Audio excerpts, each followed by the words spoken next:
오늘 제가 이제 발표드릴 것은 기후변화 대응에 있어서 이제 많은 나라들이 목표로 잡고 있는 2050년의 탄소 중립이라는 게 이제 굉장히 중요한 목표입니다. 탄소 중립이라는 거는 net zero emission이라고 그래가지고 온실가스를 배출하는 것과 온실가스를 흡수하는 것이 0이 되는 그런 걸 이제 탄소 중립이라고 되는 거고요. 흡수는 이제 뒤에서 말씀드리겠지만 뭐 산림이나 뭐 이런 걸 통해서 흡수하는 게 있고, 배출은 뭐 에너지 분야, 산업 분야, 뭐 다양한 분야에서 많이 배출을 하겠죠. 그래서 배출과 흡수가 0이 되는 그런 사회로 가겠다 하는 것이 이제 탄소 중립입니다. 지금 우리나라 탄소 중립 위원회에서 결정한 바에 따르면 탄소 중립을 위해서 많은 분야에서 많은 기술들과 많은 정책 수단들을 제공을 하고 있는데, 원자력을 이용한다고 하는 정책 수단은 현재로는 없습니다. 없는데, 다른 많은 나라들에서는 원자력을 정책 수단, 텍소놈이라고 그래가지고, 그린 텍소놈이라고 그래가지고 환경을 지키는데 필요한 어떤 분야, 기술들을 에 대해 투자를 할 수 있는 리스트를 만들어 놓는 게 있는데요. 그게 이제 그린 텍스оном이라고 그러는데, 그 부분에 유럽이나 뭐 여기에서는 좀 그걸 원자력을 고려를 해야 되겠다 하는 움직임이 이제 많이 있는 상황이죠. 근데 우리나라는 아직은 이제 없는 상황이라서 탄소 중립으로 가는 길에 있어서 원자력으로 할 수 있는 것들이 무엇인가 하는 것을 중심으로 일단 발표를 하는 걸로 하겠습니다. 일단은 제가 오늘 발표를 할 내용은 원자력이 갖고 있는 특성, 그러니까 기후 변화 대응에 어떠한 역할을 할 수 있는가 하는 그 특성에 대해서 간단히 말씀을 드리고요. 그 다음에 탄소 중립 2050에 있어서 원자력이 어떤 일들을 실제로 할 수 있는가를 보여드리고, 그 예로서 원자력 기술이 예로 이제 뭐 많은 기술들이 적용될 수 있습니다만, 그 중에서 대표적으로 원자력 수소와 소형 원자로, 이렇게 SMR이라고 보통 요즘 말을 하고 언론에서도 SMR이라고 많이 하는데, Small Modular Reactor라고 해서 소형 원자로 개발 공략에 대해서 말씀드리도록 하겠습니다. 원자로 특성에 대해서 말씀을 드리면, 먼저 뉴클리어 에너지라는 것이 무엇인가? 이거는 간단한 겁니다. 어떤 질량, 원소, 원자가 갖고 있는 질량, 큰 원자가 두 개로 쪼개질 때, 쪼개지고 난 이후의 질량이 쪼개지기 이전의 질량보다 항상 작습니다. 항상 작아지는데, 그 질량이 그 줄어든 질량만큼이 다 에너지로 나온다 하는 게 아인슈타인의 유명한 그 방정식 E = mc 제곱이라는 그 방정식에 의해서 그것이 에너지로 다 전환이 되는 거죠. 그것을 이용하는 것이 이제 핵분열이라는 거고요. 처음으로 만들어진 게 원자 폭탄이었고, 그 다음에 그걸 평화적 이용으로 전환한 게 지금의 원자로 기술이 되겠습니다. 그 다음에 두 번째는 핵융합이라는 게 있는데, 이거는 뭐냐면 작은 원소들이 두 개를 합쳐서도 기존 두 개가 갖고 있는 질량보다 합쳐진 원자의 질량이 작아집니다. 그 작아지는 그만큼 에너지가 나오는 게 핵융합 에너지라는 거고요. 그게 이제 대표적인 게 수소와 수소 원자가 붙어서 이중수소라고 그러네요. 중수소라고 해요. 중수소가 되는데, 아니면은 삼중수소가 되는 과정에서 질량 결손이라고 그러죠. 질량 결손이 발생하면 그것이 에너지로 나온다 하는 거고요. 그것이 이제 핵융합의 대표적인 것이 태양입니다. 태양은 가변 원소들이 쫙쫙쫙 뭉쳐 있고요. 가스 상태로 뭉쳐 있고, 그것들이 계속 반응을 하면서 핵융합 에너지를 계속 내는 거죠. 그것이 이제 태양이고요. 우리나라에서는 우리 핵융합 연구원이 있죠. 핵융합 연구원에서 케이스타라 그래가지고 핵융합 실험로 비슷한 겁니다. 실험로 비슷한 것을 만들어서 지금 운영을 하고 있고, 얼마 전에 신문에서 보니까 30조 동안 핵융합 반응을 일으켰다. 그것이 굉장히 긴 시간이다. 세계에서 가장 큰 긴 시간이다 하는 그런 기사를 봤습니다. 피션 원자로, 이렇게 우리가 보통 핵분열이라고 하는 피션 원자로들은 반응을 계속해서 체인 리액션이라고 그러죠. 체인 리액션이라고 그래가지고 계속해서 반응이 일어나는데 반해서 핵융합 반응이 계속 일어나기 위해서는 엄청난 온도가 필요해요. 굉장히 큰 온도가 필요하고 또 그 나오는 열이 또 엄청나기 때문에 그것을 컨파인먼트 한다 그러는데 이렇게 가둬놓기가 쉽지가 않습니다. 그래서 반응을 일어서 가둬놓는 시간이 그것이 될수록 실험을 잘하고 좋은 장치고 결과가 좋은 거죠. 그래서 핵융합이 조금 더 이제 잘 되려 그러면 이 반응이 지속적으로 이렇게 30초 단위로 일어나는 반응이라 할지라도 그것이 뭐 이렇게 중간중간에 끊어져서 일어난다 할지라도 계속해서 반응이 일어날 수 있다면 아마 태양 에너지가 되는 거죠. 그래서 우리가 태양을 만들어서 아마 핵융합이 그렇게 성공이 된다면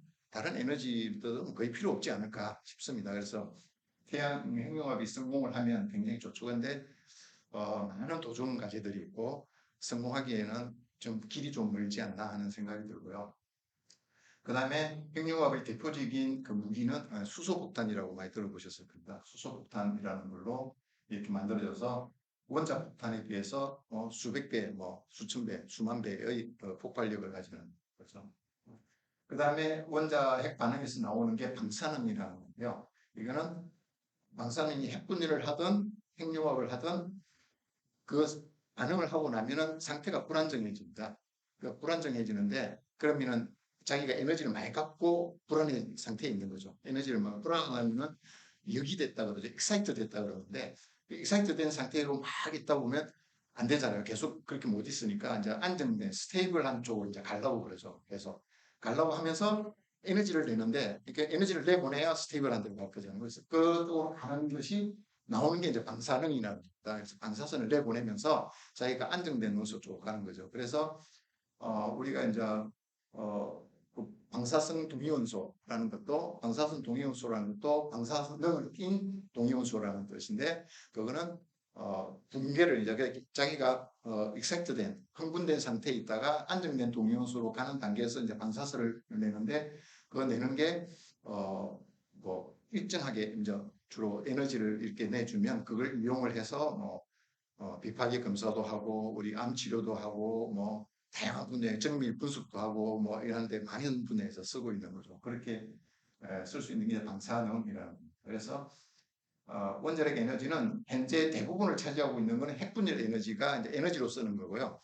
그 다음에 핵융합은 지금 개발 단계에 있고 많은 나라에서 그 국제 그 이트라 그래가지고 국제 열핵융합로라는 것이 국제 공동으로 개발되고 있는데 거기에도 많은 노력들을 하고 있는 상태고 방사능이라는 것은 현재 또 우리 주변에서 굉장히 많이 이제 활용되고 있는 거라고 이렇게 보시면 되겠습니다. 그래서 원자력이 어떻게 변해왔느냐를 보면요. 과거 1973년도 정도에는 에너지를 형성하고 있는 이렇게 에너지 공급을 하고 있는 것들은 대부분 화석연료였습니다. 그 내추럴 가스라고 천연가스, 오일, 석유, 콜, 석탄 이것이 대부분이었고 원자력이나 하이드로나 뭐 바이오퓨얼 그다음에 웨이스트 그다음 아더스라는 게 우리가 요즘 말하는 이제 재생에너지 리뉴어블스를 이야기를 하는데 이런 것들은 비중이 굉장히 작았죠. 근데 2019년으로 되면서 화석연료 비중이 줄어들고 특히 오일의 비중이 많이 줄어들고 내추럴 가스와 콜은 늘어나고 그 다음에 원자력도 늘어나고 하이드로, 바이오퓨어 웨이스트, 아더스가 다 이렇게 늘어나게 되는 그래서 에너지원의 활용 분야가 다양해졌다. 다양하게 에너지원을 사용하게 됐다라고 이제 생각을 하시면 됩니다. 그래서 원자력도 과거 0.9%에서 그 에너지 공급의 비중이 셔가 5% 정도로 늘었다라고 보시면 되고요. 근데 이게 문제는 콜이 26.8%로 계속 늘고 있다는 겁니다. CO2 온실가스 중에서 가장 대표적인 것이 뭐 많은 것들이 있지만 메탄도 있고 뭐 프레온가스도 있고 많은 것들이 있지만 그 대표적인 것이 이제 이산화탄소인데 이산화탄소를 연소 과정에서 가장 많이 내는 게 이제 콜이죠. 근데 여전히 콜의 사용은 줄어드는 것보다 아직 늘어나고 있다 하는 게 기후 변화 대응에 있어서 굉장히 중요한 대응의 한 포인트라고 보시면 되겠습니다. 그 다음에 원자력의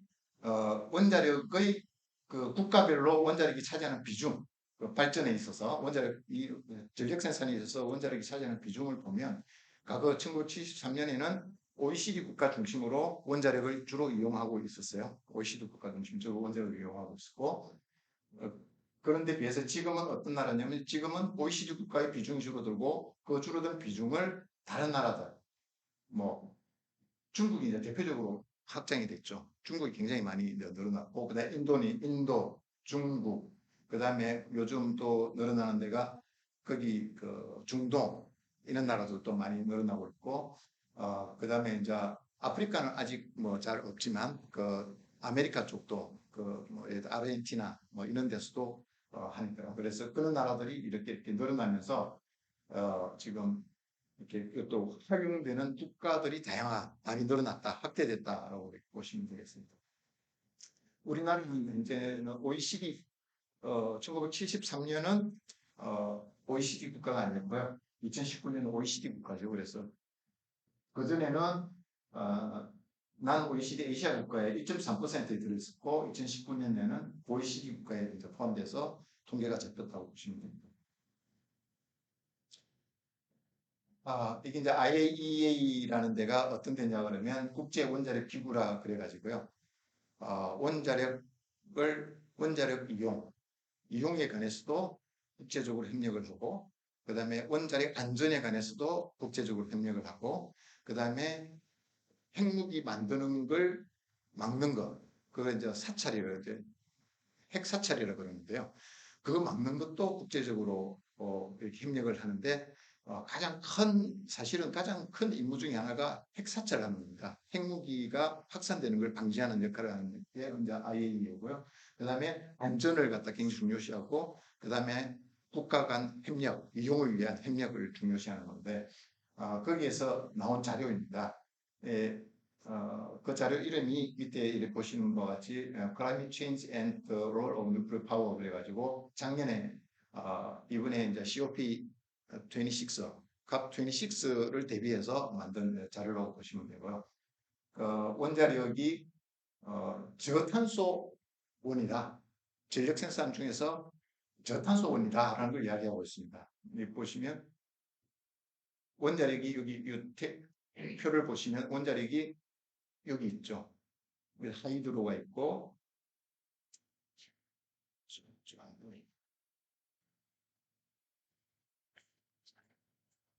하이드로가 있고 그다음 뭐 윈드 옵소라는 것이 뭐냐 그러면 어그 육상 풍력을 이야기하고요. 그다음에 요거는 이제 해상 풍력을 이야기하고 이거 솔라 서멀은 우리가 보통은 태양광이 아니고 태양광은 밑에 있는 솔라 PV이고요.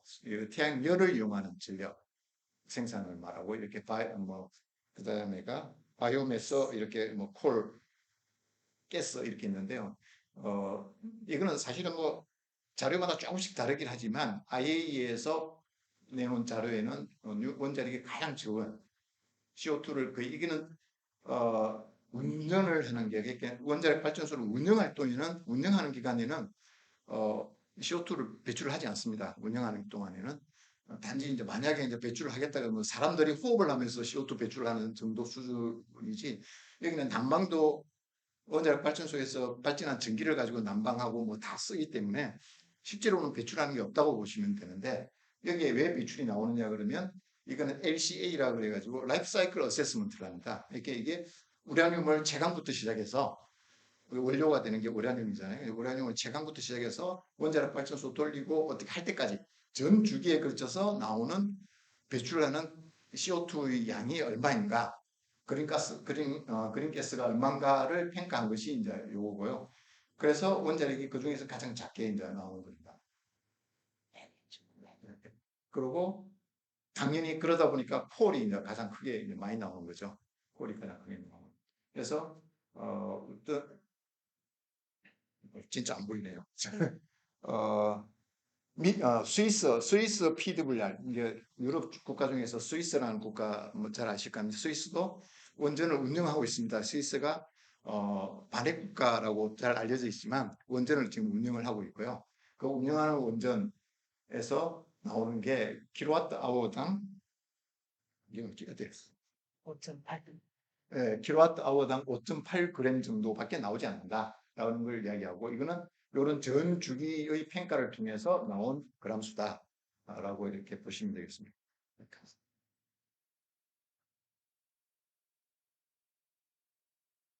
그 다음에는 이거는 원자력이 어, 그 운영이 굉장히 안정적이고 여기서 말하는 이제 굉장히 리라이블한 원자로고 그 다음에 당장 실현 가능성이 현실적인 원자로 이렇게 디스패치블하다고 얘기를 하죠. 보통 그 가장 현실적인 원자로다. 에너지 전력 생산원이다라고 이제 이야기를 하는 거고요. 그 이 24/7 이게 뭐냐면 24시간 일주일 내내 베이스로드로서 계속해서 발전을 해서 전력을 공급할 수 있는 그런 전원이고 그 릴라이블 밸런싱이라는 거는 뭐냐면 이게 그 뒤에서 이제 요 뒤에를 보고 말씀하시면 게 좋을 것 같은데 요 부분 원자력을 이제 베이스로드로 이렇게 두고 봤을 때 요 부분에서 출력 감발을 할 수 있다. 이런 걸 일단 부하 추종이라고 이야기를 합니다. 저희는 부하 추종이라고 하는데 그냥 출력 감발을 해서 재생 에너지의 그 부족한 부분을 메꿔줄 수 있다 하는 이제 밸런싱이 가능하다 이런 뜻이고요. 그다음에 여기는 여기 있어요. 그래서 variable renewables는 뭐냐면 이게 renewable하고 이렇게 서로 이렇게 하이브리드를 해서 전력 시스템 자체를 이렇게 스테이블하게 만들 수 있다, 밸런싱 할 수 있다, 뭐 이런 뜻이 되겠습니다. 여기를 잠깐 보시면 이게 이제 보라색이 된 게 그 풍력 발전이고요. 풍력 발전은 바람이 불었다 안 불었다 하기 때문에 불 때는 하고 안 불 때는 생산을 못하고 해서 요런 특성을 부하곡선입니다. 부하곡선이 요런 식으로 나타나고 태양광은 햇빛이 있는 동안에만 발전을 하기 때문에 부하곡선 특성이 요렇게 나타납니다. 그리고 원자력은 이게 이제 원자력하고 석탄, 천연가스 이런 거 다 포함해서 이런 것들은 요렇게 기저부하로서 이 24시간 계속 일주일 365일 계속해서 이게 발전을 할 수 있는 365일은 좀 거짓말이죠. 왜냐하면 고치는 기간이 필요하기 때문에 365일은 거짓말이죠. 한 80%를 보통 보죠. 와이유를. 근데 어쨌든 24시간 일주일 내내 이제 공급이 가능한 기저부하로서 역할을 하는 겁니다. 보통 이거는 이제 재생 에너지를 중심으로 한 부하 특성을 설명한 거고요. 우리가 전통적으로는 맨 위에는 첨두 부하라 그래가지고 수력 발전이나 천연가스 발전을 이렇게 맨 위에다 해놓습니다. 거기는 출력 감발이 굉장히 자유로우면서도 비싼 전원, 비싸기 때문에 계속 뗄 수는 없잖아요, 그죠? 계속 떼지 않고 비싼 전원을 맨 위쪽에서 필요할 때만 떼는 거죠. 필요할 때만 발전하게 하는 것들이 이제 첨두 부하라 그러는데 그런 것들이 보통 천연가스 발전, 그 다음에 수력 발전 뭐 이런 것들로 이제 채워집니다. 그 밑에가 중간 부하라 그래가지고 석탄을 주로 이제 사용하죠. 석탄을 주로 사용하는데 석탄은 어, 조금 비싼 거죠. 조금 비싼 대신에 예, 조금 비싸기 때문에 적당한 수준으로 이렇게 어떤 부하를 많은 부분을 차지하지만 부하가 내려갔을 때 출력을 줄여서 이렇게 운전을 하는 그는 중간 부하 역할을 하는 게 이제 석탄이었고 그 밑에는 이제 원자력이죠. 원자력은 24시간 뭐 계속 운전을 할 수 있기 때문에 기저부하로 값싸고 계속해서 이제 공급을 할 수 있기 때문에 원자력을 기저부하로 놓고 이런 식으로 이제 층을 나눠서 부하 계획을 공급 계획을 이렇게 이제 수립을 하는 겁니다. 그래서 그게 이제 전통적인 방식인데 거기에 재생에너지하고 그 저장 장치 ESS라고 에너지 스토리지 시스템이 이제 들어온 거죠. 이렇게 재생에너지 스토리지 시스템이 들어왔는데 재생에너지 자체는 첨두 부하로도 사용하기가 어렵습니다. 왜냐하면 불안정하니까 그 어때 필요할 때 할 수 있는 게 아니잖아요, 그죠? 그래서 첨두 부하로 사용 못하고 그런 그 인터미턴트라 그래가지고 간헐성이라 그러죠. 간헐성. 이렇게 햇빛이 있을 때 태양광 햇빛이 있을 때 할 수 있고 뭐 햇빛 없으면 생성 못하고 하기 때문에 그런 간헐성으로 인해서 기저 부하로밖에 이제 사용을 못하는 거예요. 그런데 원자력이나 뭐 석탄이나 이런 것들은 기저부하로 사용하지만 24시간 계속 공급할 수 있는 특성을 갖고 있는 반면에 윈드나 솔라 같은 경우에는 스테이블하지 않는 기저부하로 써야 되는 겁니다. 그래서 그 이 언스테이블한 부분을 어떻게 무엇으로 메꾸느냐? 방법은 ESS하고 기저부하의 출력 간발로 메꾸는 거죠. 이렇게 메꿀 수 있는 겁니다. 근데 이 ESS는 수력이나 천연가스보다 또 너무 비싸네. 현재는 너무 비싸요. 너무 비싸서 그리고 화재 문제도 좀 많고 그래서 대용량으로 지금 갖다 놓기도 어려운 상태고 현재 기술 수준이 그렇다는 겁니다. 앞으로 기술이 발전되면 더 좋겠죠. 좋을지. 근데 현재 기술 상태에서는 수준에서는 화재 문제도 있고 그다음에 그 에너지 밀도를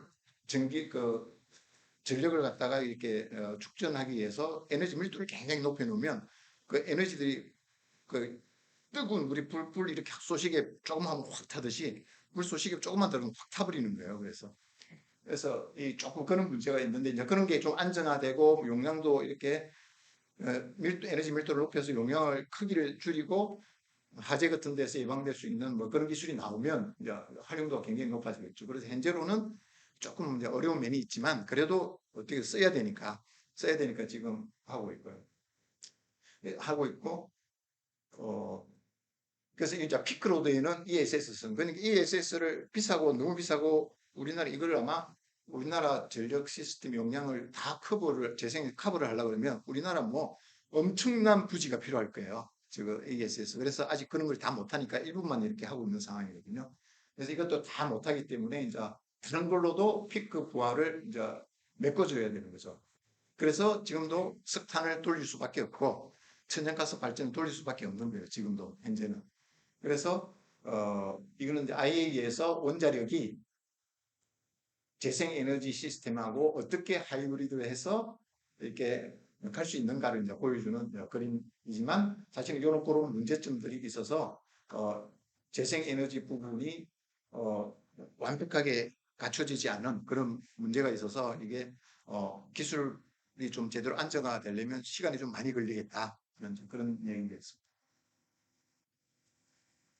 그 다음에 원자력은 그 헬스 임팩트라고 그래가지고 이 사람들의 어떤 건강에 대한 지표, 건강에 얼마나 이제 나쁜 영향을 미치는가 하는 걸 갖다가 이제 설명을 한 건데요. 여기에서는 이것도 이제 그 IAEA에서 나온 자료입니다. IAEA에서 나온 자료인데 이거 달리라 그래가지고 이게 사람들이 병이 걸려가지고 있는 시간 이렇게 자기가 뭐 하지 못하는 뭐 일을 제대로 못하는 시간. 그다음에 얼마나 빨리 자기가 본래 기대 수명보다 얼마나 빨리 죽었느냐 하는 그 시간. 그런 걸 다 누적을 해서 건강 지표로 나타낸 거라고 그러더라고요. 이게 저도 이제 정확하게는 잘 모르고 이렇게 나타내는 거고 이게 많이 쓰이는 지표로 알려져 있습니다. 이게 이렇게 누적이기 때문에 누적 연도, 일수 어떤 연도로 쭉 나고요. 그 중에서도 하이드로부터 시작해서 CCS가 카본 캡처 시스템 스토리지인가 뭐 그렇습니다. 탄소를 이렇게 캡처해가지고 저장하는 그런 시스템을 이야기하고요.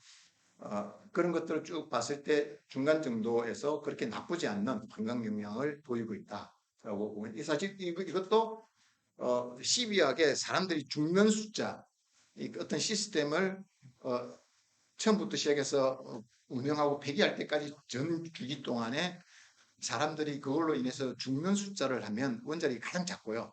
원자력이 가장 작고 그런 지표로 가면 원자력이 가장 작지만 요거는 델리라는 지표, 가장 많이 쓰이는 델리라는 지표로 하면 중간 정도다라고 보시면 되겠습니다. 그리고 요 옆에 있는 전구공이 테니스 볼이 하나 있는데 이거는 스웨덴도 원자력 발전을 하는데 스웨덴에서 1인 한 사람이 연간 전기를 다 소모했을 때, 그걸 했을 때, 원자력으로 다 소모를 했을 때 나오는 폐기물량이 전구공 사이즈다라고 이제 보시면 되겠습니다. 그런 이야기를 적어놓습니다. 여기서 이제 유엔의 지속 가능 개발 목표라고 하는 Sustainable Development Goals라고 해가지고 SDG라고 보통 많이 이야기하는데 7개의 개발 목표가 있고요. 그 중에서 클린 워터와 관련된 어떤 것이 이제 그 대표적으로 관련된 것이 6번, 7번, 13번인데 그 다 관련은 있습니다만 6번, 7번, 13번과 관련해서 원자력에 대해서 이야기해 놓은 것을 보면 일단 물, 지금 깨끗한 물과 환경, 위생 문제를 이야기를 하는데 자, 이 문제는 아프리카가 가장 큰 심각한 문제로 되어 있습니다. 아프리카에서 그 마이크로소프트 창업자 그 이름 뭐죠? 빌 게이츠. 빌 게이츠가 항상 주장하는 게 아프리카에 원자로 하나만 제대로 지어주면 아프리카의 많은 사람들이 제대로 살아갈 수 있다라는 이야기를 많이 해요. 그래서 그 사람이 개발하고자 하는 원자로가 뒤에 뭐 말씀드릴 수 있지만 어떤 TWR이라고 뭐 트래블링 웨이브 뭐 리액터라고 하는 건데 어쨌든 고속로 같은 거예요. 우리가 말하는 보통 고속로 같은 건데 그런 걸 개발을 하고 있어요. 실제로 그것도 빌 게이츠는 그런 걸 개발하면서 자기는 아프리카에다가 그런 걸 지어서 아프리카 사람들을 좀 더 잘 살 수 있게 만들어 보겠다는 그런 생각을 갖고 있는 사람이죠. 빌 게이츠가.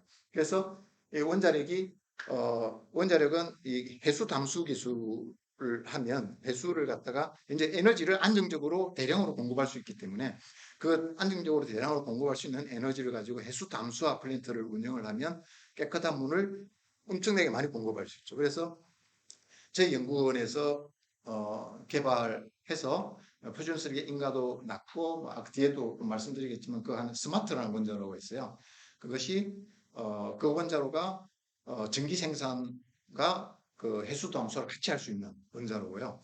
그것이 이제 사우디아라비아와 지금 협력을 해서 그쪽 중동 지역은 해수 담수가 굉장히 중요하잖아요. 물 공급이 굉장히 중요하기 때문에 그쪽하고 협력을 해서 지금 현재 공동연구센터가 운영이 되고 있고 그쪽이 이제 수출 그쪽 그 메나 지역이라고 그러죠. 그 북아프리카 중동 지역을 이제 메나 지역이라고 하는데 그쪽 지역에 뭐 한번 수출을 해볼까 같이 뭐 이런 지금 노력을 하고 있는 중입니다. 그래서 그런 역할을 할 수 있다. 그다음에 affordable and clean energy라는 거는 이게 이제 CO2 발생을 안 하고 또 아까 앞에서 말씀드린 부하 추정 운전이 가능하기 때문에 이게 전력 시스템을 안정화시킬 수 있는 역할도 하고 CO2도 줄일 수 있는 그런 역할을 하는 원자력이 될 수 있다라는 걸 이제 여기서 말씀을 했고요.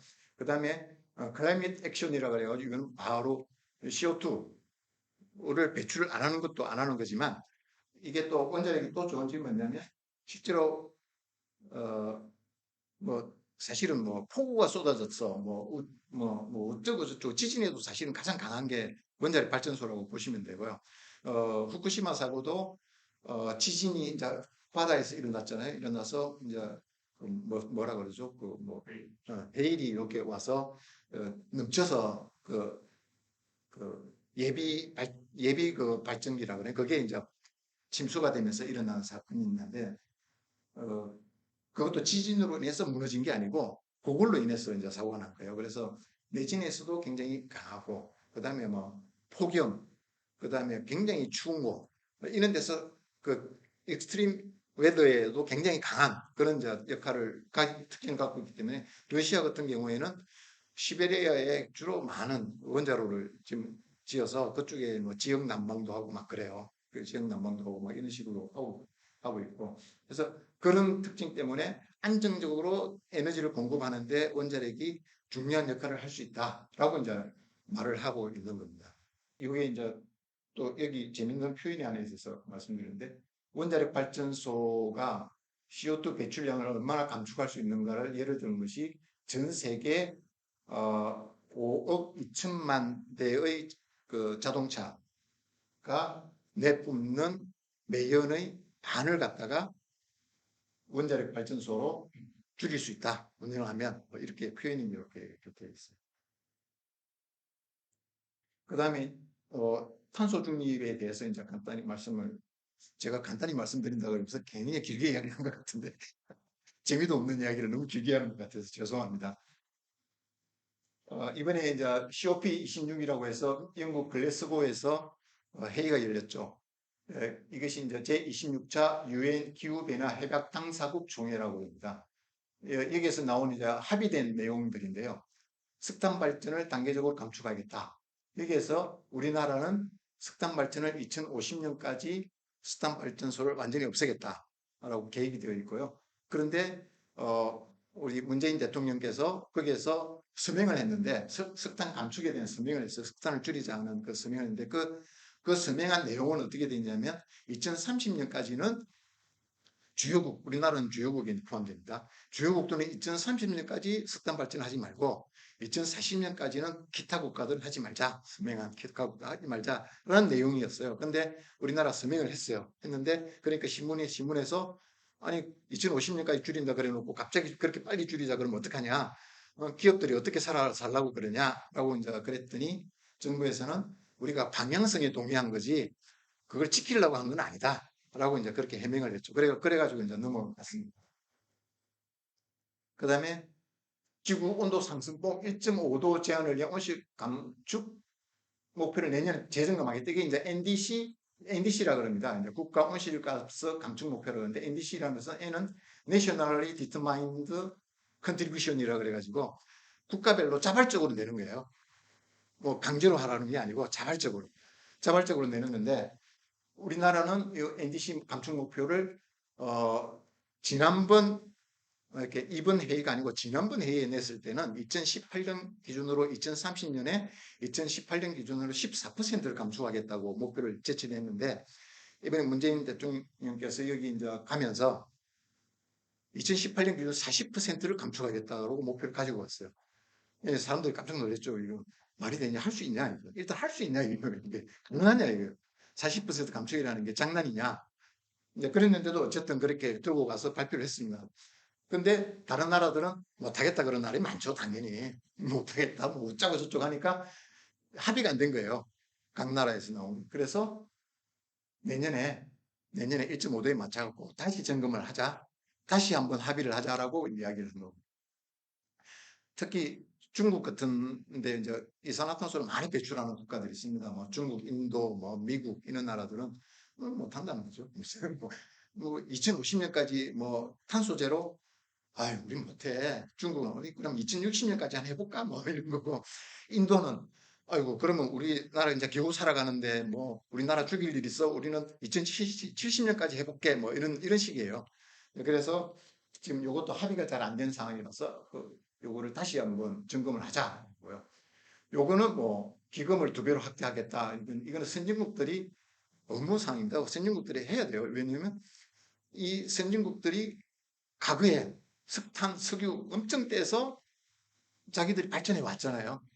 근데 지금 개도국들이 발전하려고 그러니까 너건 하지 마. 이렇게 하면 이거는 우리가 지금 말하는 정의와 그거에 위배되는 거잖아요. 그래서 선진국들이 이걸 많이 돈을 내서 개도국들을 지원을 많이 해야 됩니다. 그래서 이걸 이제 2배로 확대하겠다.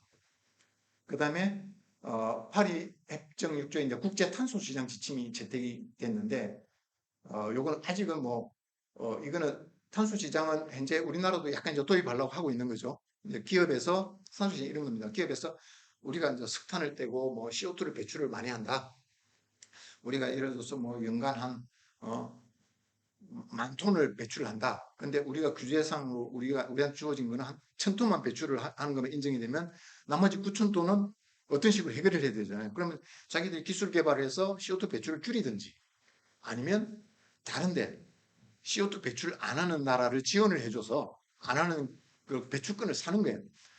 그만큼 사서 그럼 그 9,000톤만큼은 돈으로 줄게 뭐 이렇게 한다든지 뭐 다른 기술을 지원해 줄게 뭐 이렇게 해서 그걸 사서 상쇄를 시키는 게 탄소 시장입니다. 이 탄소 시장이 있는데 이게 이런 일이 있었던 모양이죠. 이렇게 돈을 주는 쪽하고 우리 쪽하고 받는 쪽하고 돈을 주는 쪽이 이중 계상을 하는 거죠. 예를 들어 9,000톤인데 9,000톤 줄인 거 맞고 돈을 줬는데 돈을 저쪽에서는 이제 돈을 받고 9,000톤을 이렇게 넘겨줬는데 그게 이제 18,000톤이 된 거예요. 18,000톤 줄이는 게 18,000톤. 저쪽에서도 19,000톤 줄였다 그러고 이쪽도 9,000톤 줄였다 그러고 이제 18,000톤이 계산이 되는 그런 케이스가 이제 많이 발생을 했겠죠. 그러니까 그걸 이제 막자 그러는 거고요. 그 다음에 경련으로 투명성 보고서를 작성해서 내겠다. 여기서 이제 간단히 설명하면 석탄 발전을 감축을 하는데 석탄 발전하고 가장 이렇게 이산화탄소를 배출하지 않으면서 석탄 발전하고 가장 유사한 보화 특성을 보이는 것이 이제 원자력이라고 보시면 됩니다. 천연가스도 같은 보화 특성이지만 천연가스는 굉장히 비싸고 그래서 가격 측면하고 유사하고 경제성도 유사하고 온실가스 배출도 없고 보화 특성이 비슷한 것은 원자력이죠. 그래서 이거는 원자력이 그 역할을 충분히 할 수 있다는 걸 말씀을 드릴 수 있고요.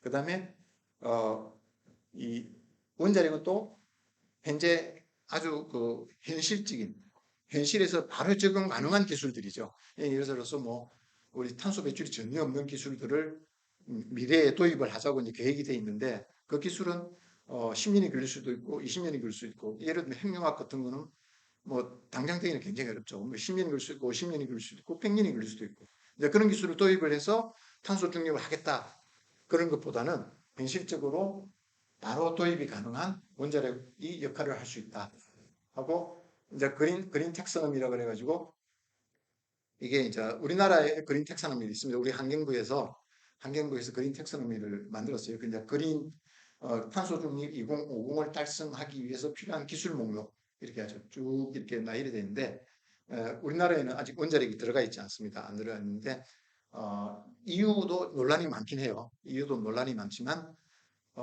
지금 그제 이제 블룸버그인가요? 거기 그 기사에 의하면 넣자라는 쪽으로 대세가 이제 그렇게 기울어진 것 같아요. 넣는 쪽으로 원자력이 그린 탄소 중립 2050에 기여하는 기술이다 하는 그 쪽으로 이제 넣자고 이제 기울어진 것 같은데 반대하는 국가는 이제 독일이죠. 독일이 많이 반대를. 왜냐하면 독일은 자기들은 어쨌든 반핵을 하고 우리나라도 독일을 따라서 지금 열심히 하는 거잖아요. 근데 독일은 반대를 하지만 나머지 국가들이 거의 찬성을 하자고 하기 때문에 아마 들어가는 쪽으로 지금 되고 있는데 결과는 아직 잘 모르겠습니다. 그다음에 이게 NDC 2030 이게 온실 감축 목표 2030년의 감축 목표와 2050년에 넷제로를 하기 위한 걸 그래프로 이렇게 그려보면 우리나라가 뭐 자주가 굉장히 2018년 기준으로 배출이 굉장히 높습니다. 굉장히 높은데 우리나라는 이렇게 급격한 경사로 내려가야 돼요. 기존은 이렇게 14%에서 넷제로로 가는 거였는데 이걸 40%로 줄이고 내려가자라고 했고요. 그래서 굉장히 크게 감축을 해야 된다. 여기에 대해서 이제 에너지 전문가들 중에서 뭐 이렇게 좀 걱정하는 분들이 많이 있어요. 이게 가능하냐? 이건 정말 불가능하다. 우리나라가 경제가 펀더멘탈이 무역을 위주로 하고 제조업 중심으로 되어 있고 하는 이런 나라에서 즉 이게 가능하냐 하는 게 걱정을 많이 하고 있고 다른 나라들 이렇게 선진국들 이렇게 여기 나오지 않는 인도, 중국은 당연히 뭐 못하겠다고 지금 막 배째라 그러고 있는 거고요. 이제 선진국들은 요렇게 자기들이 하겠다라고 이렇게 하고 있죠. 이렇게 굉장히 완만한 곡선으로 지금 가고 있는 거고요. 우리나라는 아주 급격한 곡선으로 지금 가고 있다. 근데 이 급격한 곡선을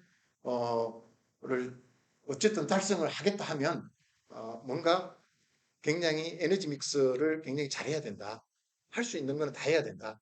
라는 게 여기 아마 내포가 되어 있지 않나 보고 있습니다. 여기서 이제 IAEA가 원자력이 넷제로 월드라고 그래가지고 이건 보통 NZE 보통 넷제로 이미션이라고 이야기하는데 넷제로 월드를 위해서 원자력 역할이 뭘 할 수 있느냐고 정리를 한 게 6가지였는데 그중에 이제 대표적인 4가지를 이렇게 보면 되겠습니다. IEA라고 OECD에서 그 에너지 기구가 있어요. 에너지 기구는 그냥 모든 에너지를 다 이렇게 분석하고 뭐 하는 그 기구. IEA가 로드맵 투 넷제로라는 그 보고서를 발간을 했는데 여기에서 원자력이 이렇게 역할을 할 수 있다라고 이야기 드리고 뭐 당연히 그거는 그 CO2를 배출하지 않는 에너지원이다.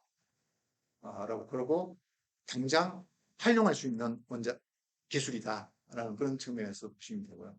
그 다음에 moving from coal 이라 가지고 away from coal 이라 가지고 석탄 대체로서 지금 원자력을 이제 쓸 수 있다라는 주장이 굉장히 많이 이렇게 나오고 있습니다.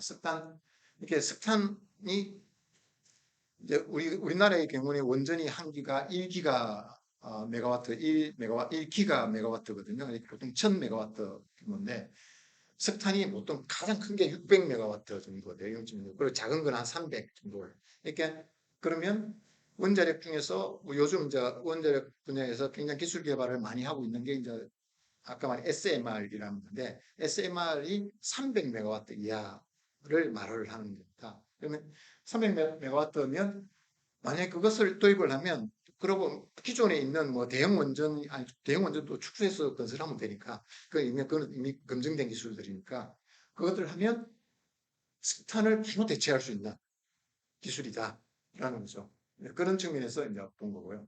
그 다음에 에너지 시스템을 좀 안정화시킨다. 드라이빙 에너지 시스템 투 넷제로. 이게 아까 말했듯이 출력 간발을 통해서 그 재생에너지의 어떤 그 결점을 보완할 수 있는 그런 역할도 할 수 있다. 원자력이 당장 디스트레스블하고 그런 것도 보완할 수 있는 그런 안정된 역할을 한다 하는 거고요.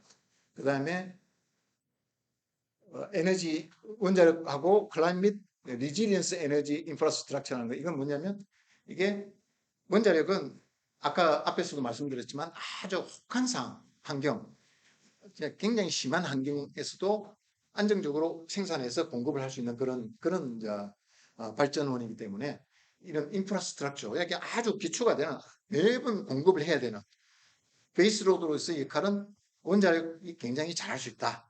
그런 요소를 보시면 되겠습니다.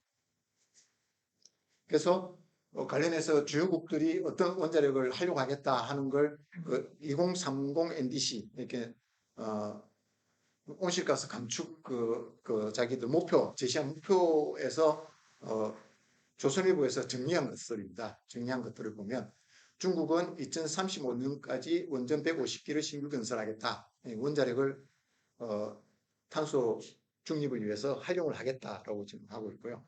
그 다음에 인도는 2030년까지 원전을 포함한 무탄소 전원 500기가로 확대하겠다.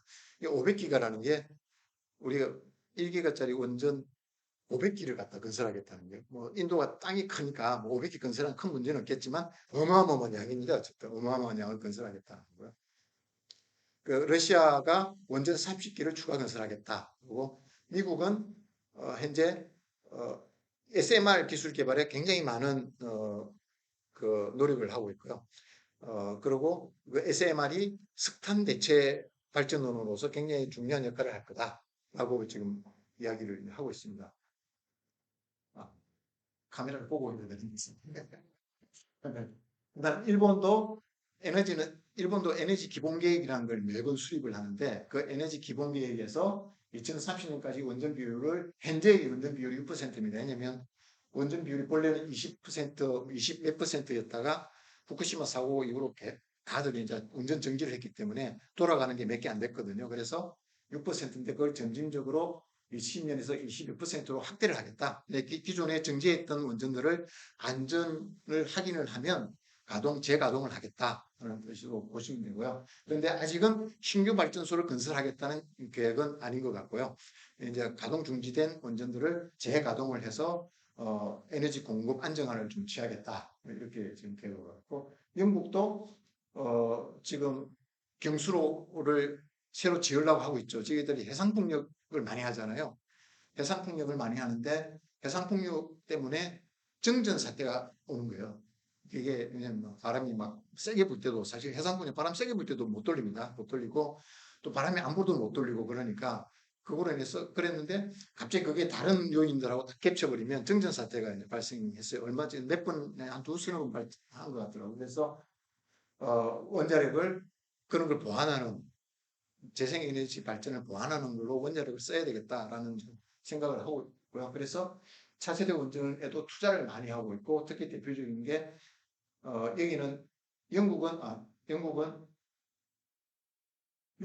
이제 원전 개발을 미국하고 초창기에 개발했는데, 대표적으로 개발한 나라들 한 4나라로 보시면 됩니다. 하나는 영국은 가스로라는 걸 개발을 했고요. 미국은 경수로라는 걸 개발을 했고, 캐나다는 중수로라는 걸 개발을 했고, 러시아는 뭐 경수로 흑연감속로라고 하면 되죠. 흑연감속로라는 걸 주로 대표적인 거에서 개발했죠. 그런 네 개 노형이 개발이 됐는데 현재 원자력 시장에서 가장 많이 사용되는 것은 미국에서 개발한 경수로라고 보시면 되고요. 그 다음에 이제 많이 사용되는 게 캐나다가 개발한 중수로, 러시아가 개발한 흑연감속로보다는 러시아도 요즘은 경수로 쪽으로 많이 돌아가지고 그 미국식 경수로는 아니지만 자기식 러시아식 경수로를 제일 많이 하고 있고요. 영국은 가스로를 하는데 가스로는 거의 이제 고기를 이제 운영은 하고 있지만 더 지을 생각은 없고 경수로를 지을 생각을 하고 있어요. 영국 경수로 지을 생각을 하고 있는데 SMR 이렇게 소형 원자로 모듈라형이라고 그러는데 소형 모듈라형 원자로를 개발할 때는 경수형으로 할 것이냐 가스로 형태로 할 것이냐 고민을 많이 합니다. 왜냐하면 자기들 기술 베이스가 가스로이기 때문에 가스로 쪽이 더 쉽죠. 친근하고. 그래서 가스로 쪽을 이제 하는 정부 쪽은 보면은 가스로 쪽을 많이 좋아하는 것 같고 민간 쪽은 경수로 쪽을 좋아하는 것 같은데 그래서 미국의 대표적인 자동차 회사가 롤스로이스 회사잖아요. 거기에서 SMR을 개발하겠다. 좀 계획을 하고 거기는 경수로 기반의 SMR을 개발하겠다라고 지금 정부하고 뭐 딜을 하고 있는 중이죠. 우리나라는 어떻게 구성이 되어 있냐면 경수로가 대부분이고요. 중수로가 월성에 있습니다. 우리나라는 가스로는 하나도 없고요. 러시아식 흑연감속로도 없고 경수로만 있고 경수로가 대부분이고 그 월성에 있는 월성 원자력 발전소가 중수로가 있고 나머지는 다 경수로라고 보시면 됩니다.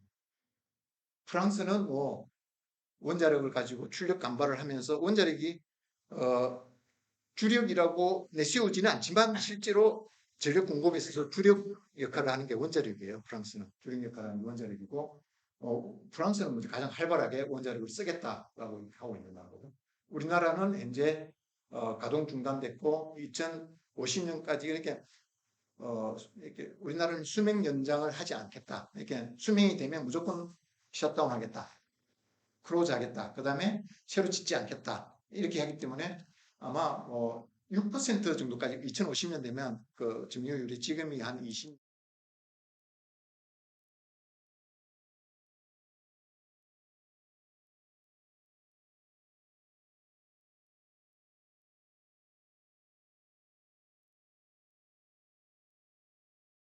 안 하겠다는 거죠. 근데 이제 저희가 좀 서운한 게 뭐냐면 원자력 수출은 또 어디 가서 말을 많이 해요. 우리 저기 문재인 대통령께서도 체코 가서도 이야기하고 뭐 어디 헝가리인가 어디 가서도 이야기하고 뭐 말씀하시는데 그 나라에서는 그러죠. 누구는 안 한다며. 누구 안 하는데 왜 우리한테 팔라고 그래? 근데 그렇게 이야기하니까 우리 할 말이 없는 거예요. 가가지고 노력은 많이 합니다. 먼저 우리가 이제 아랍에미레이트에 수출을 해서 굉장히 성공적으로 건설을 해줬거든요. 그 성공의 어떤 의미냐면 우리가 본래 약속했던 기간, 건설 기간 내에 약속했던 돈으로 지어준 거예요. 그거는 원전 같은 그런 대형 프로젝트에서 그게 거의 불가능한 일인데 그걸 해준 겁니다. 그래서 그게 아주 성공적인 사례로 지금 원자력회에서는 그렇게 돼 있는데 현재 그런 그 성취가 있음에도 불구하고 지금 사우디아라비아가 스마트도 지금 우리하고 공동 연구를 하지만 눈치를 시금시금 보잖아요. 그 우리 자기들이 본래 우리 스마트는 원자로 중수행 원자로인데요. 그거를 해수 담수화용 발전용으로 이제 사막에다 지으려고 하는데 누가 지으면 우리가 지을 수는 있는데 지으면 누가 운영하고 이런 거 책임하고 보수 유지 이거 책임질 수 있어? 너 안 한다며? 원자를 안 하는데 책임질 수 있어? 뭐 이런 뉘앙스가 많은 거죠. 그래서 상당히 좀 현재는 어려움을 많이 이제 겪고 있는 상황입니다. 근데 만약에 우리나라가 조금만 이제 전향적으로 원자력을 이렇게 하면 아마 그 명성이 국제사회에서 우리 원자력 기술에 대한 명성이 많이 이렇게 나 있기 때문에 금시 이제 회복은 될 거라고 봐요. 보는데 현재 상태에서는 굉장히 어려움입니다. 우리나라의 탄소 중립 2050 시나리오를 간단히 보면 이거는 여기 대출에 쭉 나와 있는 이 항목들은 국제적으로 다 통일된 겁니다. 거의 통일된 거고요. 그다음에 흡수 및 제거도 거의 통일된 거로 보시면 되는데 전환이라는 게 이제 발전을 이야기합니다.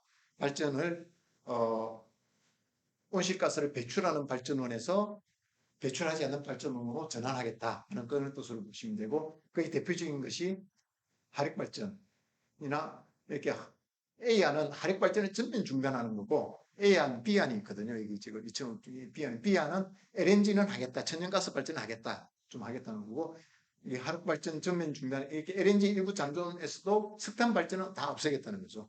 없애겠다는 거고, 원자력은 6%만 하겠다는 거고, 나머지는 건 뭘로 채우느냐? 뒤에 나오면 재생에너지와 무탄소 발전이라는 게 있어요. 그거는 아직 기술 개발이 안 된 거고요. 아주 기술 개발 안 된 건데, 무탄소 발전하고 재생에너지로 다 채우겠다 그러는데, 그러면 문제는 이제 그 출력의 어떤 불안전성을 어떤 걸로 이렇게 보완을 할 거냐 하는 게 문제가 많이 남는 거죠. 그 다음에 수송 부분에서 전기자동차, 수소자동차. 수소자동차라는 게 보통 뭐를 연료전지자동차를 이야기합니다. 수소를 가지고 연료전지를 만들어서 그 전기를, 그것도 전기차의 일종이죠. 연료전지를 이용하는 전기차. 그 다음에 그냥 전기차는 그 리튬 배터리에서 우리가 충전을 해서 쓰는 그런 전기차. 전기차가 이제 둘 다 전기차를 주로 하겠다는 거고요. 그 다음에 수소를 이용하겠다. 이거는 뭐 전 세계적으로도 수소를 많이 이용하겠다 그러니까 하겠다는 거고, 그 다음에 CCS, CCUS면요 탄소를 배출되는 탄소를 이산화탄소를 포집을 해서 저장을 하든지 이용을 하든지 하겠다. 그래서 이건 흡수를 하겠다. 그래서 이것들을 다 더하면 제로가 된다는 거죠. 배출하는 거와 흡수하는 걸 다 하면 이 흡수원이라는 건 주로 산림 뭐 이런 거가 되겠습니다. 근데 이게 원자력이 할 수 있는 것들을 대충 보면 화석연료 대체하고 재생에너지 보완할 수 있는, 앞에서 설명드렸듯이 원자력 발전이 충분히 할 수 있고요. 또 SMR을 활용해서 고온열을 공급을 하면 이 산업에서 배출하는 CO2를 굉장히 많이 줄일 수 있습니다. 줄일 수 있고요. 그 다음에 방사선을 이용하면 우리 이제 전자가속기 같은 걸 이용하면, 방사선을 이용하면 나오는 배기가스 중에서 질소산화물 뭐 이런 것들을 다 분해를 해서 없앨 수 있어요. 그래서 그런 걸 이용해서도 이용을 할 수 있고, 그 다음에 이 건물 같은 데서는 원전의 폐기열을 이용해서 난방을 지역 난방이라는 걸 합니다. 원전에서 나오면 이제 열이 필요 없는 열이 나오죠. 그걸 다시 식혀서 뭐 들어가고 막 그러는데 그 폐기열을 이용해서 난방도 할 수 있고, 또 우리가 요즘 핫한 SMR을 이용해서 지역 난방도 할 수 있고, 지역 난방은 실제로 러시아에서는 많이 하고 있습니다. 원전을 이용해서 지역 난방 굉장히 많이 하고, 캐나다도 캐나다도 북극 쪽에 그 영토가 굉장히 넓잖아요. 그래서 거기에다가 뭐라죠, 구리, 철강 뭐 이런 거 캐기 위해서 광산을 개발하는데 필요한 에너지 공급을 뭘로 할 것이냐? 다른 것보다는 원자력이 가장 적합하다 해서 지금 그거를 SMR 개발을 이제 하려고 하고 있는 거죠. 그 다음에 연료전지 자동차에 들어가는 수소는 원자력 수소로 하면 가장 값싸게 공급할 수 있다. 그런데 현재는 우리나라 계획에는 안 들어 있습니다만 어쨌든 싸게 할 수 있다. 그 다음에 전기 자동차가 일반화되면 전기 수요가 엄청 늘어날 거잖아요. 그러면 재생 에너지도 공급할 수 있고 에너지 스토리지 할 수 있고, 어떤 또 뭐 아이디어는 전기 자동차 그 자체가 에너지 저장 장치가 될 수 있기도 하고 뭐 이렇게 하지만, 실제로 어쨌든 많은 공급을 안정적으로 공급해 줄 수 있는 것은 뭐냐 하면 베이스로드가 안정적으로 돼 있어야 돼요. 그게 그 역할을 하는 거는 원자력, 현재로는 이산화탄소 배출하는 원자력이 그 가능하다.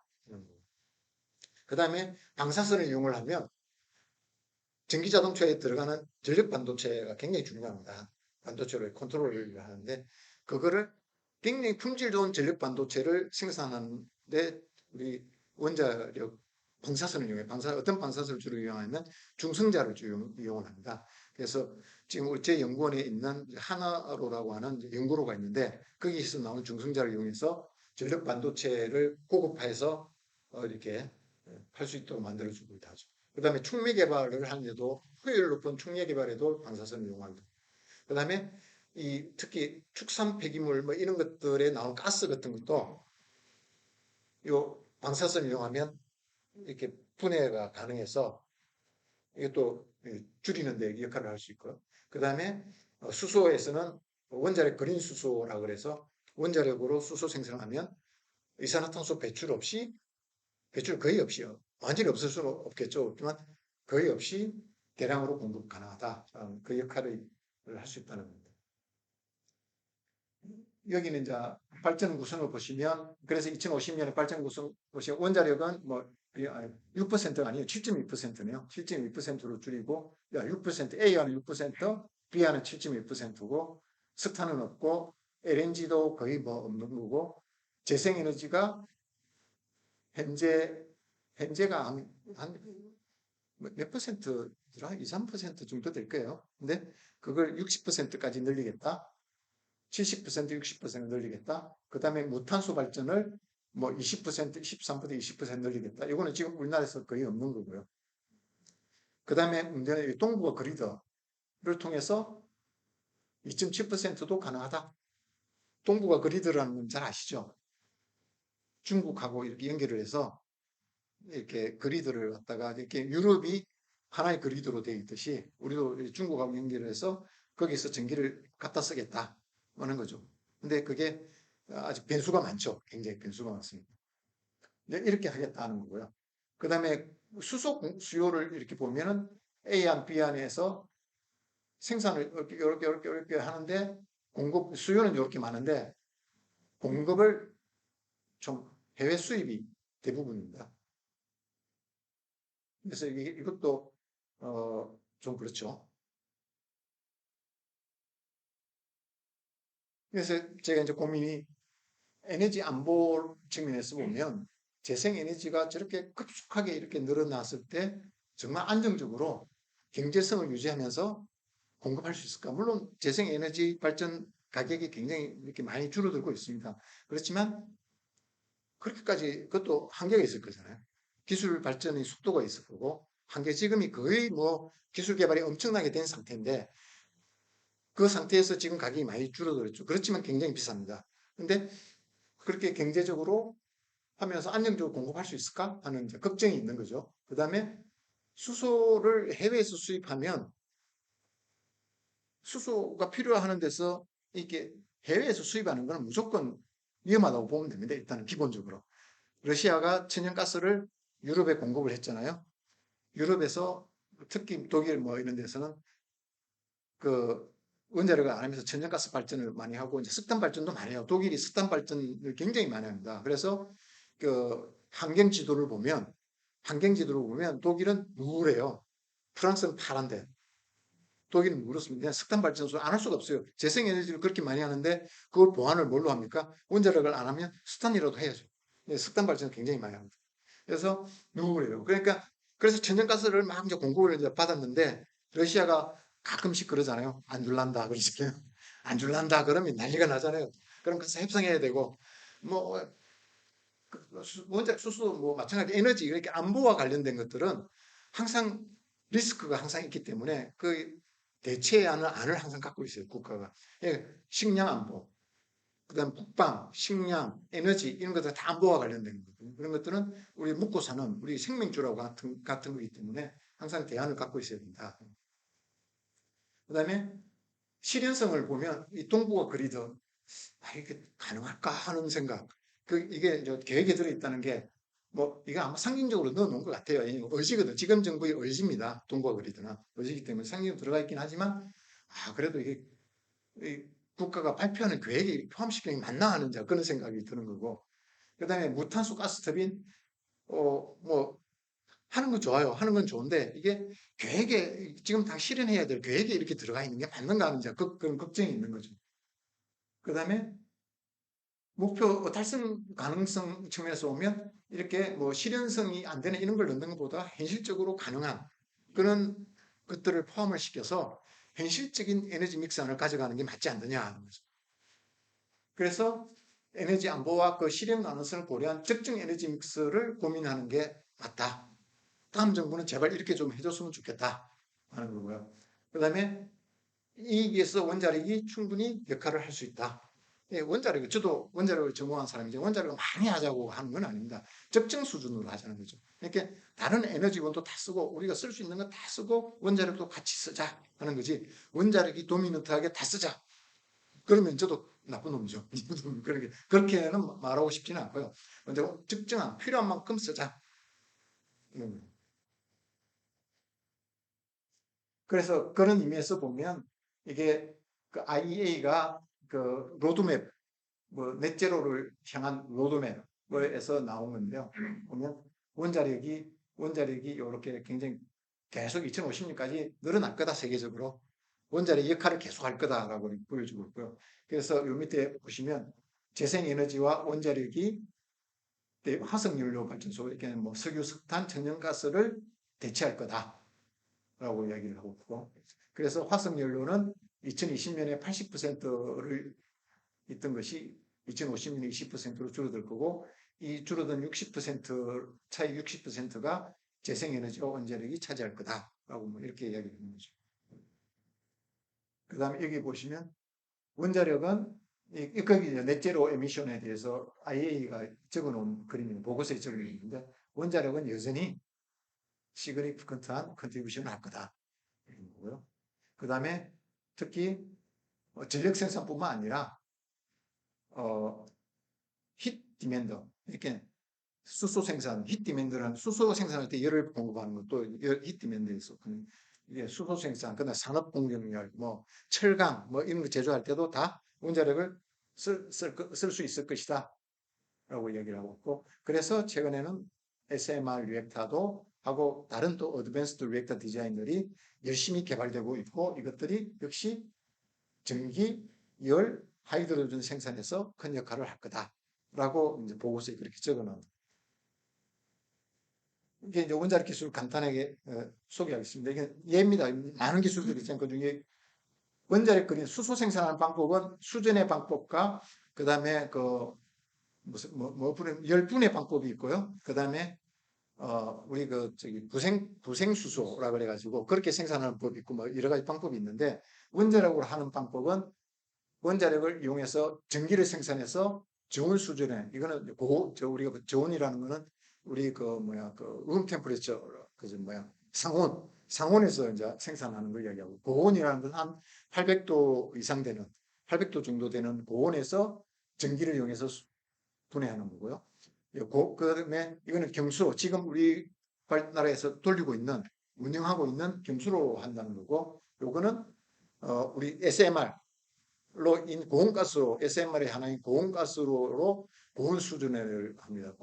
그다음에 이건 초고온가스로 요거는 뭐 사실은 할 수는 있는데 굳이 이렇게까지 할 필요는 없을 것 같아요. 어쨌든 초고온가스로는 원자로로 1000도 이상의 온도를 만들겠다는 거거든요. 근데 1000도가 넘어가면 많은 문제들이 있습니다.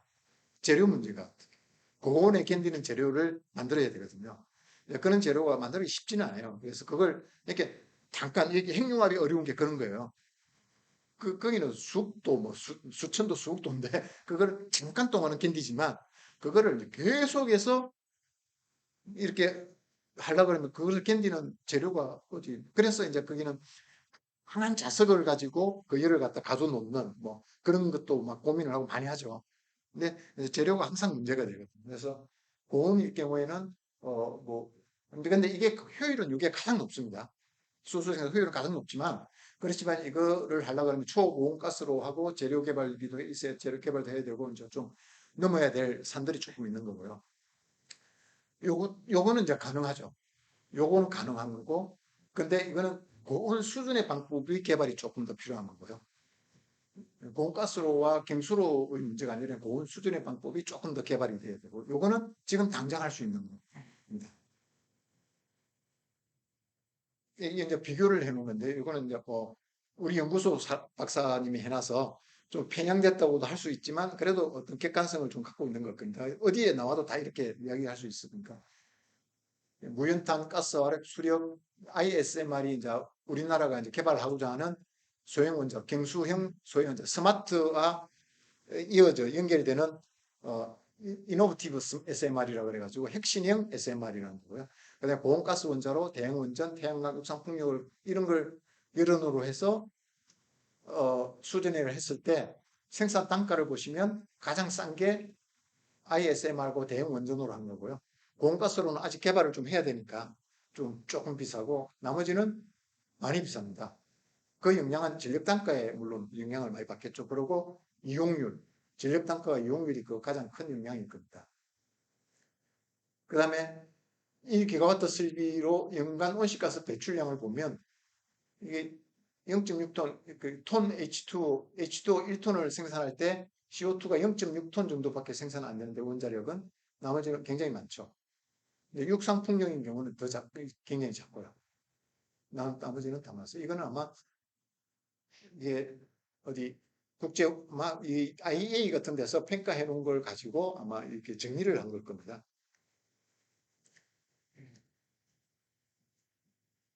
그리고 또 좋은 수준으로 수소 생산 필요 전력량을 보면 이렇게 연간 국내 공급 계획이 이제 연간 5,500만 톤을 생산하겠다라고 가정했을 때 태양광으로만 하면 180기가와트가 필요하고 육산풍력은 123기가와트, 원자력은 34기가와트만 필요하다. 1기가와트가 원자력 발전소 한 기라고 생각하면 됩니다.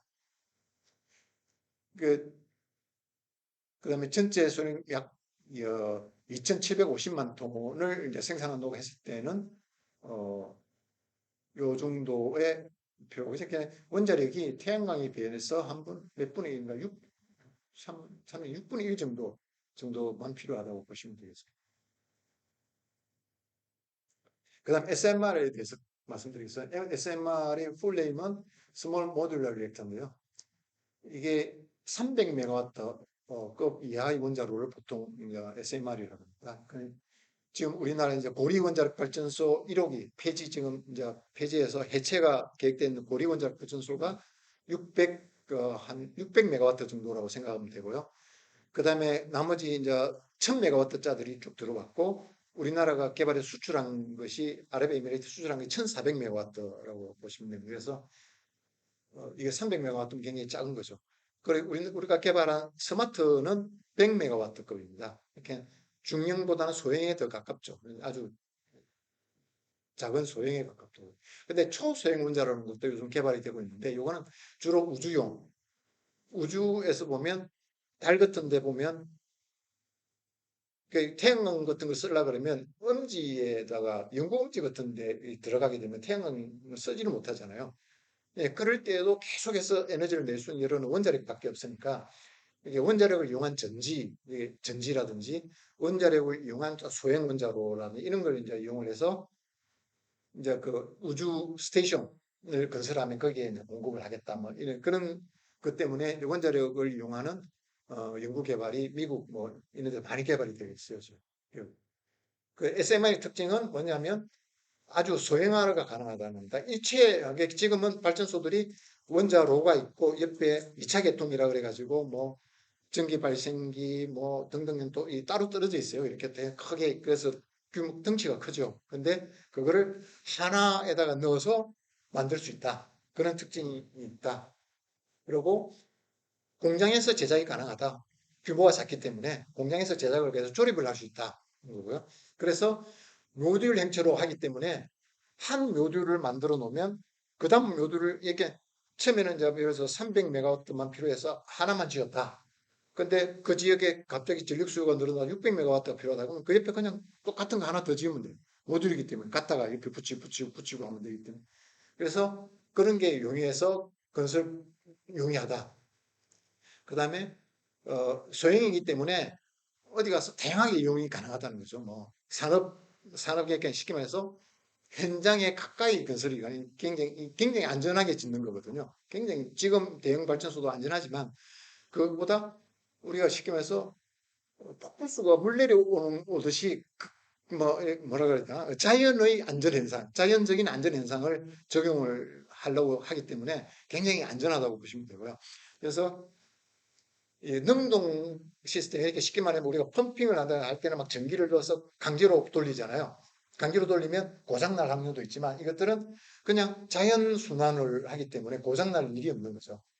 그래서 그런 이제 안전 시스템을 가지고 있기 때문에 굉장히 안전하다고 보시면 되고요. 그래서 가까이 갈 수 있고 또 아니면 저 멀리 이제 사람들이 살지 않는 곳. 그런데 독립된 지역의 계고지라고 그러죠. 그런데 가서 돌아서 사람들 거기 있는 뭐 강산이라든지 뭐 특별한 뭐 목적으로 사용할 수도 있고 이제 그렇게 쓸 수도 있다. 그래서 여기 이 그림은 뭐냐면 대형 원자력 발전 지금은 현재 SMR 이제 비용이 요 정도 수준 발전 비용이 요 정도 수준이라면 모듈로 만들고 뭐 팩토리 빌딩이라고 이렇게 그 뭐야 공장에서 제작하고 그다음에 뭐 등등 이런 것들을 통해서 요까지 지금 대형 원전하고 경쟁할 수 있는 수준까지 가격을 내릴 수 있다. 지금 그런 노력들이 지금 되고 있다라고 이렇게 보십니다. SMR은 시장성을 보면 이게 SMR은 특히 지금 대형 발전소들도 출력 간발을 통해서 재생에너지하고 하이브리드로 할 수 있지만 SMR이 되면 SMR은 그냥 유연하게 운전을 할 수 있게끔 돼요. 만드는 게 목표이기 때문에 그냥 재생에너지 같은 분산 전원으로 쓸 수 있는 거예요. 재생에너지가 사실은 분산 전원이잖아요. 중앙 집중식이라기보다는 분산형인데 그냥 이것도 분산형으로 같이 연결을 시켜서 쓰면 돼요. 그럴 수도 있다. 그 다음에 수소 생산이나 물 담수를 만들 때도 쓸 수 있고 그 다음에 아까 모듈형이기 때문에 수요에 따라서 뭐 100메가와트짜리 하나 건설했다. 옆에 필요하면 한 개 더 붙여도 되고 두 개 붙여 200메가와트짜리 두 개 붙이면 되고 뭐 이렇게 수요에 따라서 대응이 용이하다. 그 다음에 안전 기술을 자연의 기술을 이용하기 때문에 굉장히 안전성을 굉장히 높였다. 거고요. 그래서 원자력 발전소가 들어가면 옆에 이제 비상계획구역이라고 그래가지고 땅을 이렇게 많이 확보해놔요. 만약을 이제 사고는 안 날 거지만 희장의 경우 난다면 사람들이 없어야 되잖아요, 주변에. 그래서 비상계획구역을 만드는데 그거를 거의 이제 축소해서 작게 만들 수 있다. 그러니까 부지 소요가 굉장히 작아진다. 그 다음에 석탄 화력 발전소를 대체가 굉장히 가능하다. 이런 등등의 특징을 갖고 있습니다.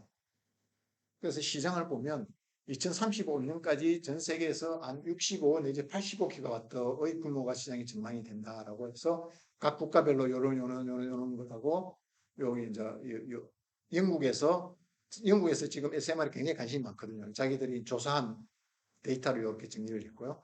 그 다음에 캐나다도 지금 굉장히 관심이 많습니다. SMR 개발에 굉장히 관심이 많은데 자기들이 조사한 바로는 요렇답니다.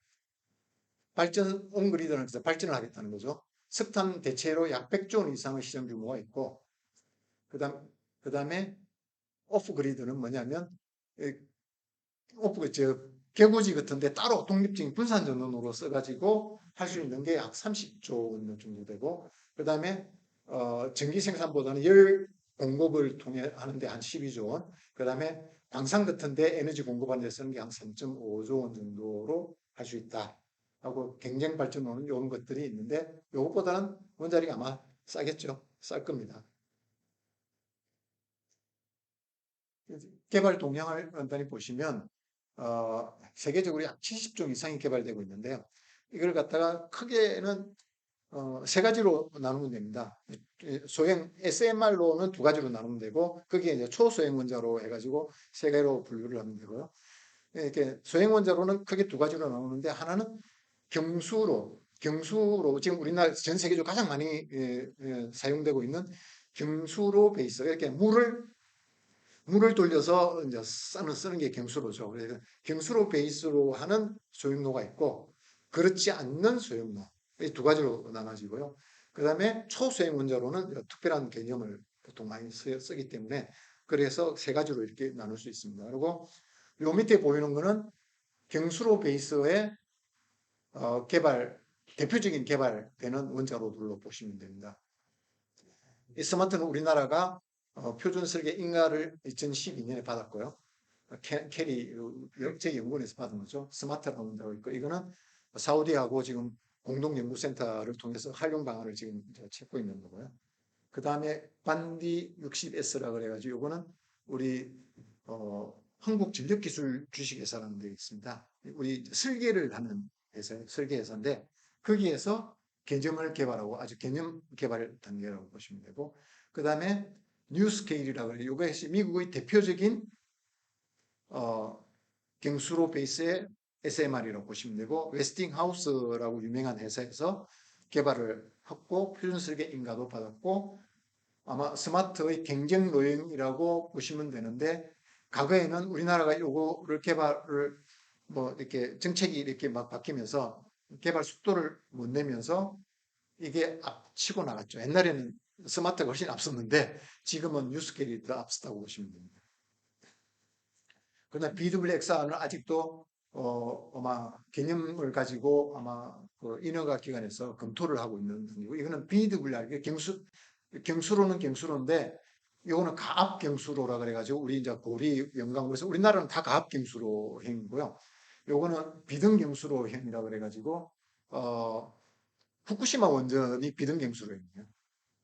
그런데 그거는 그것들이 굉장히 좋은데 이게 비등 경수로형이 효율도 좋고 굉장히 그 편리한 건데 불구하고 이것들이 운영을 잘못해가지고 사고가 났어요. 그게 그래서 이 비등 경수로형이고요. 요거는 프랑스가 개발하고 있는 가압경수로, 블록형 가압경수로형이고, 그 다음에 영국의 그 롤스로이스사가 개발하고 있는 경수로형이고요. 그 다음에 러시아가 개발하고 있는 경수로형 소형로고, 중국이 개발하는 대표적인 ACP1000, 어드밴스드 차이나 뭐 PWR 뭐 이럴 겁니다. 그래서 100메가와트짜리 개발하고 있다는 거죠. 그래서 이렇게 비경수로형, 그러니까 경수로를 기반으로 하는 것이 한 31개의 형이 개발되고 있고, 비경수로형은 제4세대 원전이라 그래가지고 2000년부터 지금까지 국제 공동으로 연구되고 있는 제4세대 원전이라는 개념들이 있어요. 지금도 개발되고 있는데 거기에 보면 그 SFR이라고 소듐 냉각 고속로, 그 다음에 MSR이라고 해가지고 용융염 원자로, 그 다음에 HTGR이라고 해서 하이 템퍼레처 가스 쿨드 리액터가 하는 게 있고요. 그 다음에 PBR이라고 해가지고 납 냉각 고속로라는 게 있고, 그 다음에 또 하나 5가지인데 제가 그 실무까지 했는데 기억이 안 나네. 5가지인데 어쨌든 그렇게 5가지의 원자로들이 과거의 경수로가 갖고 있는 단점들을 더, 단점이라기보다 경수로보다 훨씬 더 좋은 개념의 원자로 개발하자 그래서 하고 있는 건데, 그 중에서 대표적으로 초고온가스로와 고속중수, 용융로가 지금 SMR 개발에서 주류를 행사하고 있습니다. 특히 고온가스로는 이 산업공정열이나 수소 생산 쪽으로 생각하고 하는 게 많고요. 용융로는 저 멀리 뭐 계곡지 같은데, 강산 같은데 이런 데 쓰려고 하는 경우도 많고 있었고, 그 다음에 초소형용 6기가 개발된, 이거는 주로 군사용 내지는 우주용으로 생각하시면 됩니다. 개발된 거. 우리나라는 물 기반, 여기 보시면 우리나라가 어떻게 하냐면, 우리나라 물 기반, 경수로 기반으로는 상용 경수로는 우리가 기술 확보하고 있잖아요. 그 스마트도 거의 소형, 중소형 원자로도 거의 이제 개발을 완료를 거의 했죠, 기술적으로는. 그 다음에 요게 이제 이 스마트가 어떤 게 있냐면, 현재 우리의 안전규제 기반이 여기 우리 이종인 사장님도 계시지만 안전규제의 기반이 대형 경수로 기반이에요. 이게 뭐 우리 영광이나 고리나 뭐 이런 발전소들 대형 경수로 기반으로 안전규제 기술 기준이 되어 있는데, 그러다 보니까 소형에 대한 기준은 대형에 맞추라 그러면 소형들이 갖고 있는 특성들이 거의 없어질 수밖에 없어요. 장점들이 거기 맞춰야 되니까. 그러다 보니까 거의 뭐 대형 발전소가 비슷하게 됐어요. 그래서 그런 단점이 있는데, 그걸 또 핵심적으로 좀 소형에 맞게끔 국제적인 개발 그게 맞게끔 바꿔보자 그런 게 이제 ISMR이고, 이거는 산업체와 연구계와 학계가 같이 모여서 지금 만들라고 지금 하고 있는 겁니다. 하고 있고요. 그런데 스마트도 그러면 이대로 갈 거냐? 사우디에서 다 좋은데 좀 더 바꿔서 하자라고 이야기를 하겠죠. 핵심적인 개념을 넣어서. 그러면서 이것도 자체적으로도 핵심적인 개념을 도입을 하는 그런 연구를 같이 병행을 하고 있습니다. 이런 것들이 여기 이제 스마트 ISMR이라는 걸로 들어가고요. 그 다음에 미래원자력, 아까 말했죠. 비경수형의 대표적인 게 이제 제4세대 원자로라는 것들인데 그게 나오면 소듐 냉각고속로, 초고온가스로 여기 하나 더해서 용융염로도 있습니다. 우리나라도 용융염로에 대한 개념 연구를 하고 있어요. 안 하고 있는 건 아니고요. 이런 것들이 모여서 해외 시장 맞춤형 뭐 이렇게 가고요. 그래서 우리나라는 목적은 소각로, 소듐 냉각고속로는 소각로라는 것은 사용후 해결료라는 게 있잖아요.